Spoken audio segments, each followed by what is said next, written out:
cikin zuciyar ki samun masauki. Ki aminta da ni a so in ki kai haka zan samu sauki.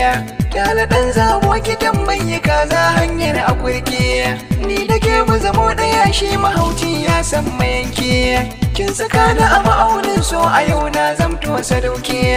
Kin zamo miki makarin so ya zama sanar rayuwa ta ni da ke. Ki ban suna ki nima na baki ki damke soyayya. Kin zamo mini mafata sanda ni na baro kan hanya. Ni akan suna ki bata da baya ki sanni na shirya. Ba na tsoron masu sara akan so ko zane yi jinya. Zuciya kan san ki ta samu sauki ba ta jayayya. Barta sunan jarumi mun rabu wannan ya zama kunya. Na sauri tun da iska na san ba ta bidar hanya.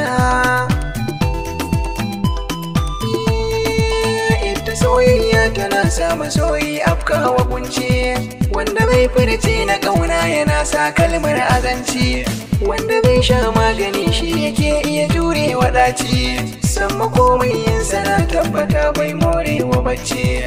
Mai bidar cika buri kan rayuwa to baya ragwanci. Ni akan so na ki ba wanda zan kyale in zan kasance da ke.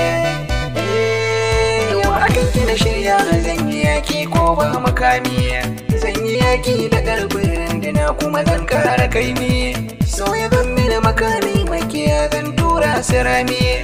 Kana ƙarfi na so ya zarce doki ko ya yi rini. A cikin zuciya yau san kishi ya zamo mini masomi. Kin zama ni na zan make so ya sa tarkon magiya man ka tsallake. Ki sani kan san ki na zauna ko da a rana. Babatin in tashi ko da jikina duk zai yi kuna. Ke kaɗai ce jaruma kuma da ke zan zauna a gidana. Ni da ke na aminta so ne ya zama mini tsanin hawana. Sai ki duba batun da na san ki ne ya zamo mini jinina. Inda rai da rabo ki shaida gidana ni ɗaya zana zauna da ke.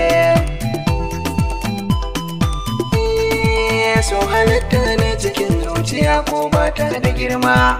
Dan akan so wasu sun karkace wasu kuma sun mu dama. Haka so yake in ya so ya saka ka hanya ta fama. Zuciya ta yi kuna makiyan kanan sai ta gulma. Rayuwa ta yi zafi zuciya ta ki samun makama. In na samu abin da raina yake so dole jikina